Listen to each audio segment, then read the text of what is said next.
All right, I want to thank all the people at the Holiday Bowl for the hospitality we've enjoyed. Does anybody have any questions?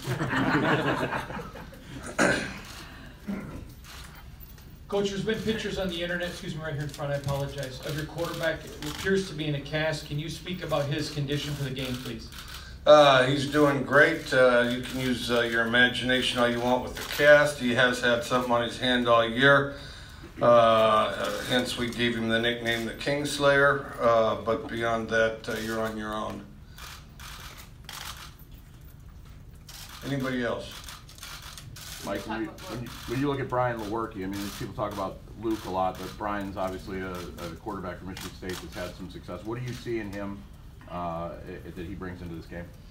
Yeah, he's an explosive guy. He can move his feet some. He's got a pretty good arm, and you know, the other thing, he gets hot. There's times where he gets streaks where he gets pretty hot. You know, and I think that he's a very good player. He's one of the best quarterbacks in that league, and you know, definitely a key on offense. I saw you went to SeaWorld over the Christmas holidays. How'd you think of it? I didn't go. We met. We were able to meet right after our practice, so we went up there and met. I've been to SeaWorld before, which I think is great. You know, contrary to popular belief, unless people are exposed to these animals and things, and you know, the fish. I mean, it's going to be tough to have a great understanding of them, even though that's there's some people that disagree with that. So a number of our players went to SeaWorld and enjoyed it. Coach Leach, Coach D'Antonio's been asked a lot about facing your type of offense because it's not something Michigan State faces regularly. But their offense, they would rather run at you and attack you than run away from you. So how do you folks adjust to facing a different kind of offense? Well, they're a little different. They remind me of Utah and Stanford in some ways. They're not exactly like that, but they're, you know, they have some power run philosophy like Stanford and Utah. Coach, what have you seen from linebacker Joe Botch? He's kind of similar to Peyton Pelor. Well, he's bigger than Peyton Pelor. Yeah, just a real solid guy. You know, a solid guy. He's not gonna, you know, if you run anything at him or if he hits you, he doesn't move. The other object moves, and I think he does a great job. Just a good classic physical linebacker.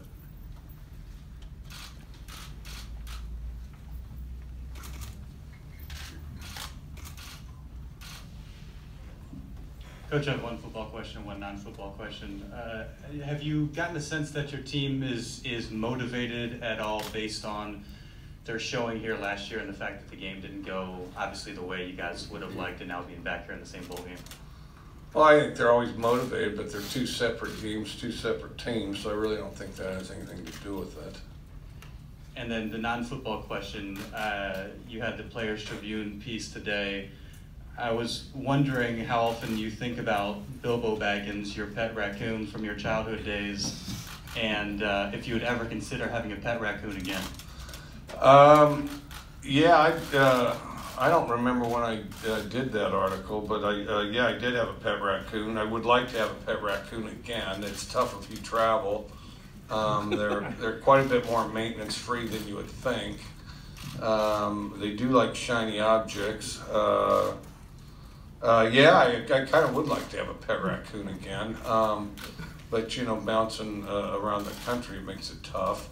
And then you just, there's the time when they hit kind of raccoon teenage years, and it's time for them to head off and into the sunset. But no, it was a lot of fun. It was a lot of fun, and in some ways, you know, every bit as maintenance free as a dog or a cat, you know. One more question for Coach Leach. Coach, it's your last game with Luke Falk under center. What's he meant to your program and you specifically? I think Luke's had a tremendous impact on our program. That's why we gave him the award on the aircraft carrier. You know, Luke, besides his work ethic as a walk-on to become, you know, I mean, he's top of the heap in the Pac-12 as far as yards, touchdowns, all those things.